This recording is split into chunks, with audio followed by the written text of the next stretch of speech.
चमकते हुए सितारे थे। जनता ने 11 महीने पुरानी उनकी जेजेपी के 10 एमएलए बनाकर उन्हें सत्ता में हिस्सेदारी दिलाने का काम किया।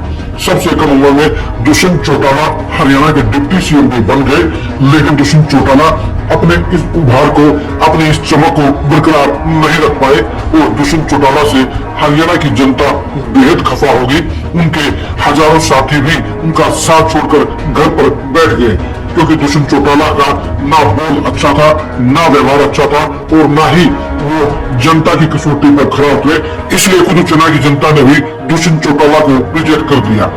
जिस दुष्यंत चौटाला को उचाना ने 92,000 वोट देने का काम किया था 2024 में, उन्हीं दुष्यंत चौटाला को महज 8,000 वोटों पर समेट दिया गया। दुष्यंत चौटाला को इस करारी हार का बेहद दुख हुआ और उन्होंने 5 महीने तक उचाना से मुंह फेरे रखा, लेकिन 5 महीने के बाद दुष्यंत चौटाला की अकल ठिकाने लग गई है और वो दोबारा से एंट्री उचाना में कर गए हैं।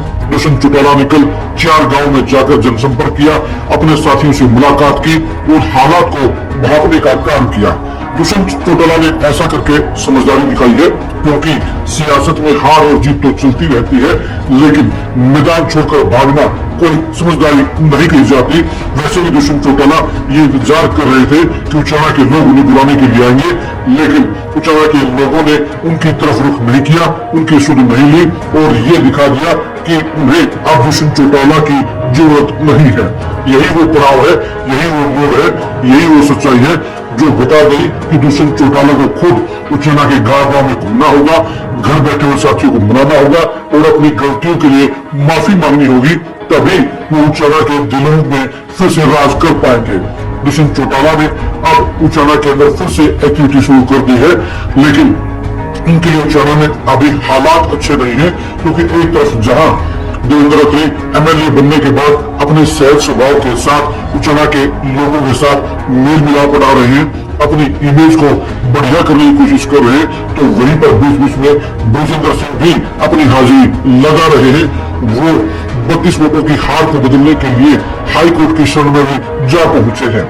इन दोनों के बीच में दुष्यंत चौटाला के लिए हालात हरगिज अच्छे नहीं है, क्योंकि उन्हें अपनी पोजीशन को बदलने के लिए, जनता की नेगेटिव को खत्म करने के लिए अपने पूरे सिस्टम को बदलना होगा, अपनी टीम को बदलना होगा और अपनी टीम में निकम्मे लोगों की बजाय मेहनती लोगों को ही आगे करना होगा, तभी उनकी गाड़ी दोबारा से पटरी पर आ पाएगी। अगर दुष्यंत चौटाला ने अपनी पिछली गलतियों से सबक नहीं लिया तो उनके लिए हालात खराब ही रहेंगे और उनके लिए फिर ना नमन देव होगा और ना राजा नाचे वाली कहावत लागू हो जाएगी, क्योंकि दुष्यंत चौटाला से उचाना के लोगों को भारी उम्मीदें थी और वो 5 साल उन उम्मीदों पर खरा नहीं उतरे। खासतौर पर उनके व्यवहार ने लोगों को नाराज करने का काम किया। अब दुष्यंत चौटाला के सामने 5 साल का वक्त है, 5 साल में वो अपनी कमियों को सुधार सकते हैं। वो लोगों से माफी मांगकर फिर से अपने जनाधार को वापस हासिल करने की कोशिश कर सकते हैं। देखने की बात है कि दुष्यंत चौटाला किस तरह से उचाना के लोगों को राजी करने का काम करेंगे। आप दुष्यंत चौटाला के उचाना में भविष्य को लेकर